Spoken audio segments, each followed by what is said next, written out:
Hi, welcome back to insidetracks.co.uk. We've got a website, we've got a newsletter, and we do these YouTube videos. Today we're going to tackle scalping. I know a lot of people like to do scalping, and I'm going to show you some tools you'll need or could use to assess the market and see which way the market's liable to go, and therefore give you a good review on how quickly, which direction the market's going to go in, and so where you're going to be able to make your money. If you like this video, please do like it, subscribe, and you'll get videos in the future. And if you've got any comments, please leave them. Happy to take them. So scalping, if you're going to scalp a market, one of the first things that I do when I'm looking at a market is to see which of the horses in the race are overweighted in the market and who are underweighted in the market. In case you aren't familiar with these terms, just a quick explanation. If you take a race, say it's a two-horse race, and you have two horses that are being backed equally and laid equally, but one has got twice as much money as the other. Actually, those two horses will come out at the same odds, and the total market will be saying that each horse has the same chance. Obviously, one of the things you're going to say here is that shouldn't be the case, because horse A has £200 on it and horse B only has £100 on it, so half the amount. And that's where knowing whether your horse is over or underweighted gives you an advantage, because the odds would still be evens because there's the same amount of money backing and laying that horse. Now, what we're going to do is we're going to have a quick look, go back up on that, and I'm going to just have a quick look at one moment. So we're now looking at the spreadsheet, and I'm just going to show you that if I put someone comes in with a £50 bet on horse A, so that goes to 150. What happens to the price? Well, the price goes to 1.67, but what we know about this is that you can't put a back bet on without somebody prepared to take that back bet as a lay bet. So either there's a lay bet comes in here, another £50 goes on here, or in fact that lay bet comes in here. So it could come in here, even up things. So what you'd actually wind up with is a bigger movement. The £50 bet back on a horse A leads to odds going from 2.0 to 1.67, but the £50 lay bet that has to come in to make the market stay level, to equalize, pushes the horse B out to 3 from 2. So you see a whole point going out on horse B from the same amount of money going on to horse A, which only comes in 0.33. So you get the point here is that when you have a horse that is overweighted, money coming in for it moves the price less than if you have an underweighted horse, where the price will be more volatile. It's quite important to know that in scalping, because one of the things you don't want is to start your scalp off with laying money into the market and then find your horse moves the wrong way quite radically, and you wind up with a decent loss. So it's quite useful to know this, because then you can know when markets move from an overweighted horse, that is a real movement, because it takes quite a lot to move an overweighted horse. And if you're going to scalp an underweighted horse, you know that you might well see quite big variations, and therefore take more risk.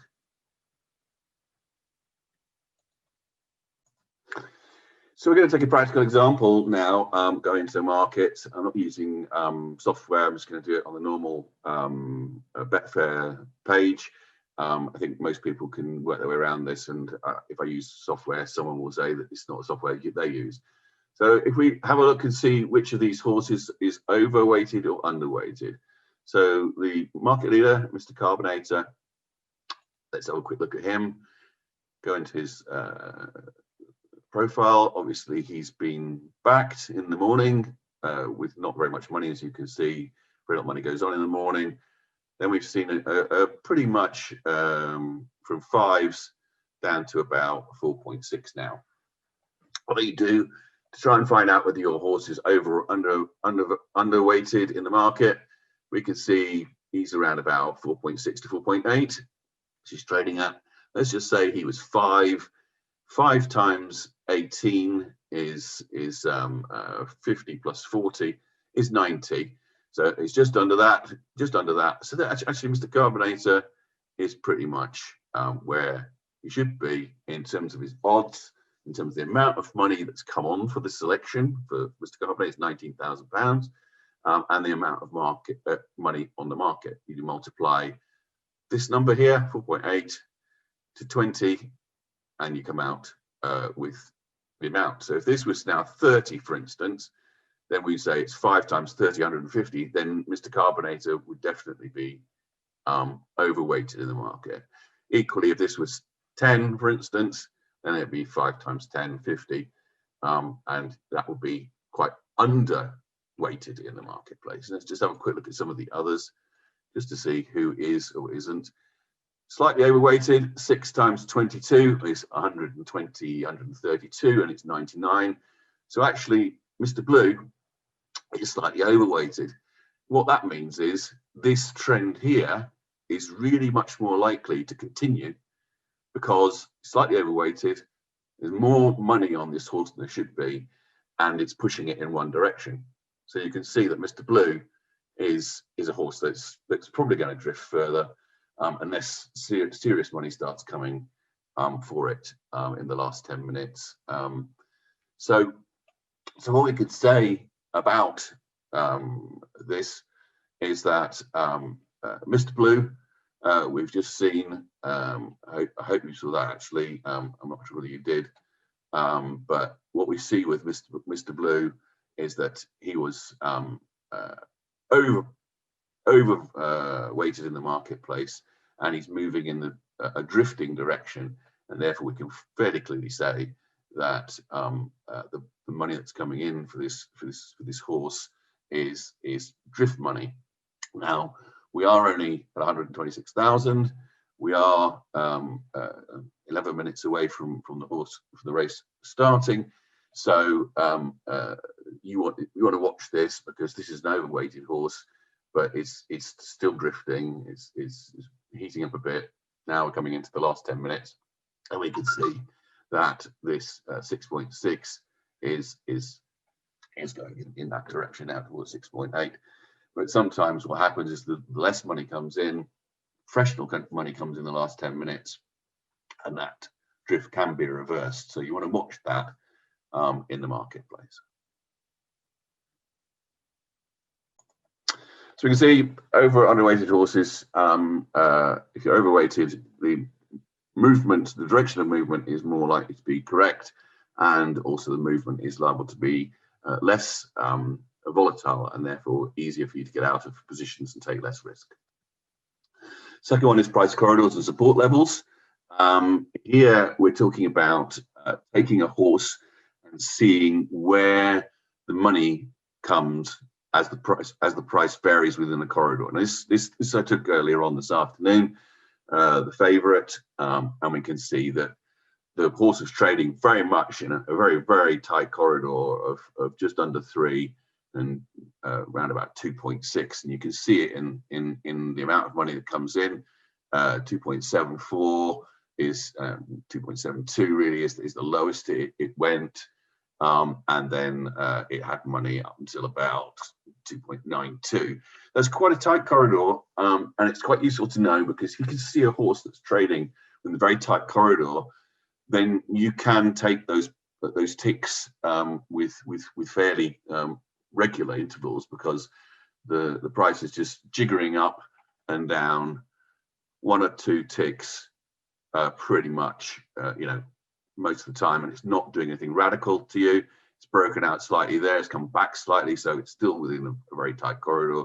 So you can take a tick out of the market really very regularly.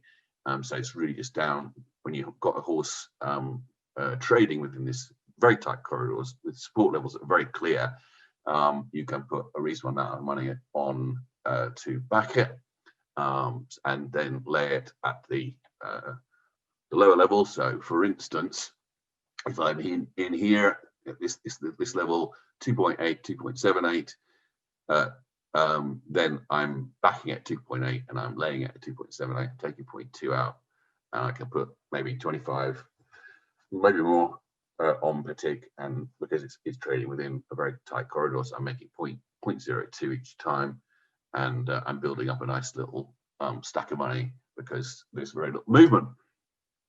So corridors, price corridors, checking out that they're tight, checking out where the support levels are at each point during the day or as you're backing it, and making sure that you watch out for the breakouts, because that a horse like this will trade like very tight corridors, and then in the last 5-10 minutes will break out either up or down, and when that happens, depending on whether it's over or underweighted, as we just discussed, then you should follow that money and follow that direction as well. Weight of money. Weight of money is quite an interesting one. It's a difficult one to actually do very easily, and we'll just have a quick look at an example of that now. Okay, so we're back with this 3:30 race at Southall, and actually we can see that Mr. Blue, who was overweighted, so there was a lot of interest in the horse and had been drifting. Now we're 5 minutes away and we've had a similar amount of money come through, is beginning to come back in again. So there's something going on with this horse. There's some money saying that they don't think it's going to win, which was relatively strong money and coming in early on. And now we've had the professional money coming in, and we're seeing that 6.8 has come back into 5.6. So there's obviously some professional money that's saying that it thinks it's going to do better than the 6.8. Now, I'm not quite sure what is going on there, but it's an interesting one. Now, weight of money is where we look at, for instance, here we have £588, a large amount of money here. And if you see a small amount of money here and smaller amounts of money here than there, then you can tell which direction. This is liable to go, yeah, it's liable to go out. I was about to say, liable to go out because it's liable to go 5 to 5.1 because there was small money. Now it's liable to go back in again. This is liable to come back to 5.0 because this money is a lot less than that, liable to. So I would be surprised that doesn't come back to 5.0, but I'm being proved wrong as I speak. But generally speaking, when you see the weight of money, the amount of money in here, these three lines here, so the 526, 500, 400, and here you see a lot less. There's not actually, it's quite well balanced, 500, 600, 300. So you can see there's a relatively good balance of money, and that's why it's staying at 5.1, 5.2.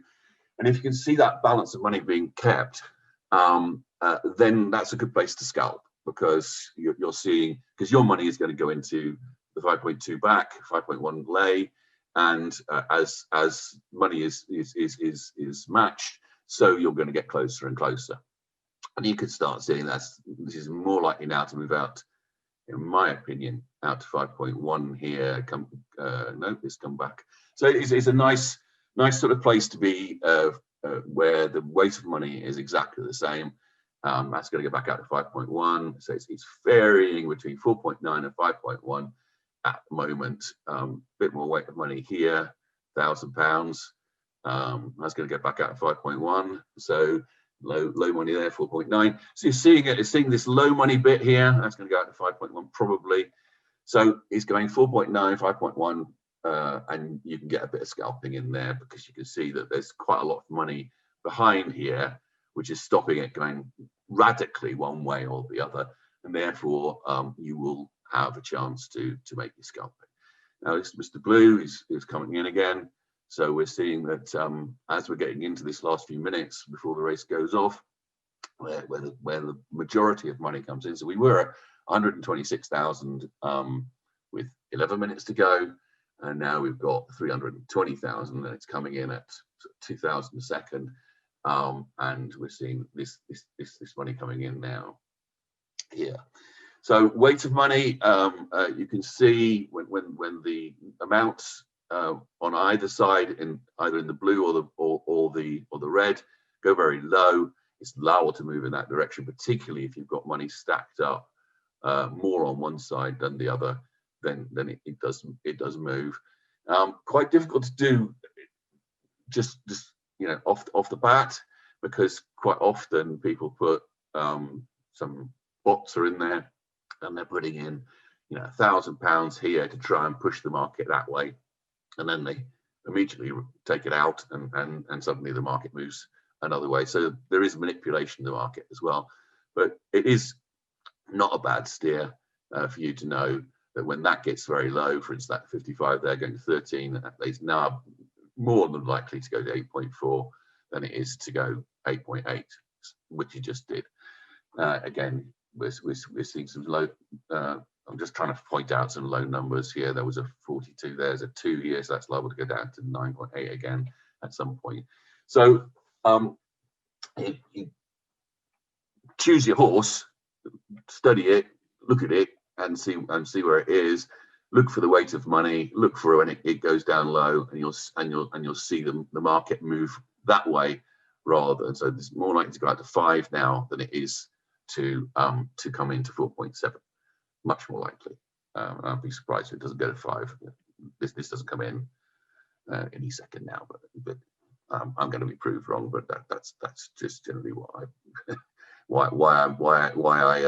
I need to be studying it more than when I do these videos. Okay. We'll have a quick look now at something else. Yeah, so the weight of money is useful for telling you the general direction that the price is liable to go in.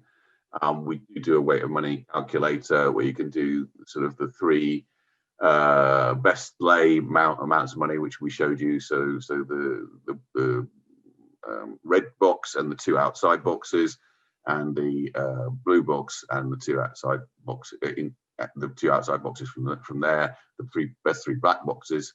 And if you add those up, you can get a view as to which way the market is liable to go. As I say, it can be manipulated, and it needs to be done reasonably early, not in the last 5 minutes, because the prices move too fast.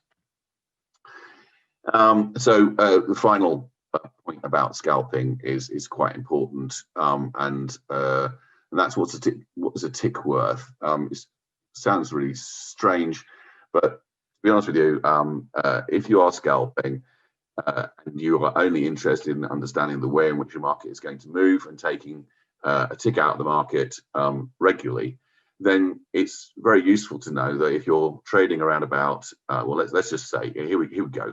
So less than evens, less than 2.0, a tick is only worth 0.01, okay? And then it's worth 0.02. Then 0.05 from 3 to 4, then from 4 to 6 is worth 0.1, 6 to 10, 0.2, 10 to 20, 0.5, and so on. Now, what's interesting about this is that at certain points you are trading. So, for instance, if you're trading at the 4 mark, so 4.1 to 4, or 4.2 to 4.1, every time you get a tick, you're getting 0.1. And then you green up at 4.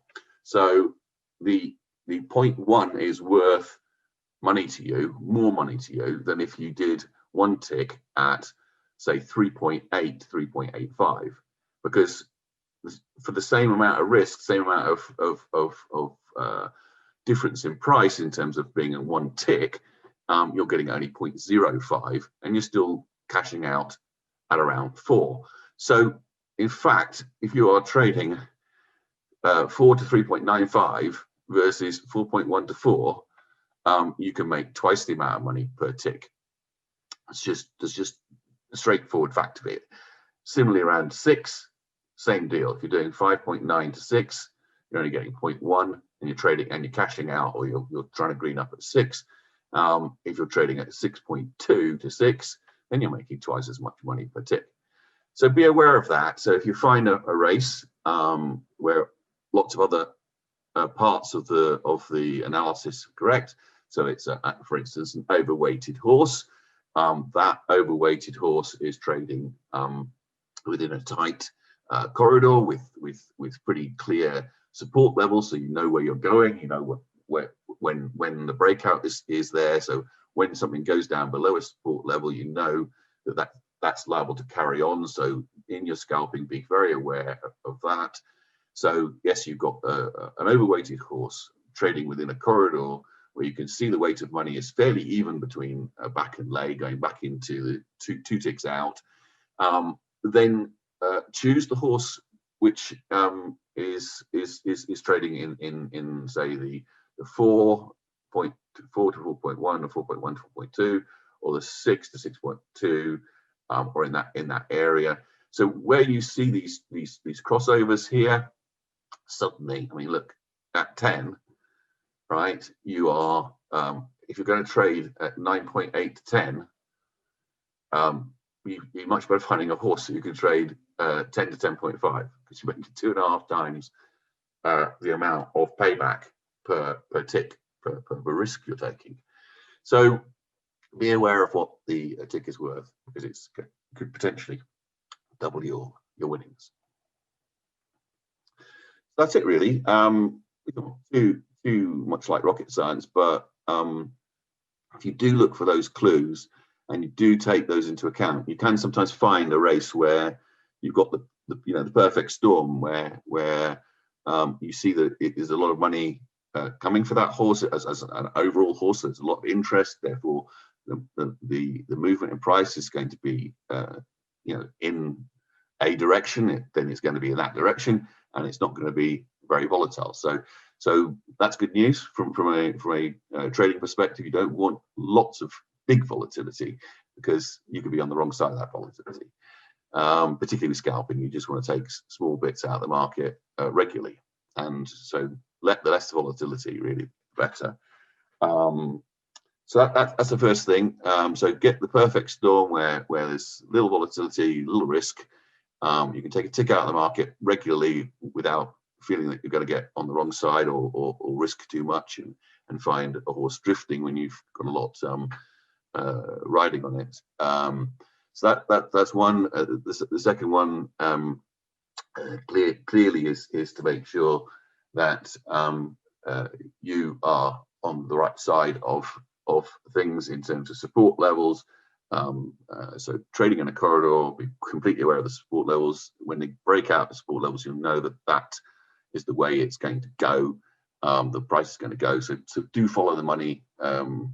If it drifts outside of the support level, then it's going to continue to drift until the next support level is found.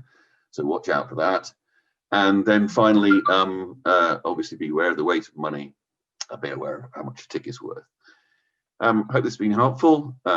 Support the YouTube channel if you can by liking this video, subscribing if you want to, and get the next video when it comes out. And also make your comments, and I'll try and get back to you with any answers that I can. In the meantime, I want to wish you all a very happy New Year, because this is done on New Year's Day, and wish you all the best with trading in 2021.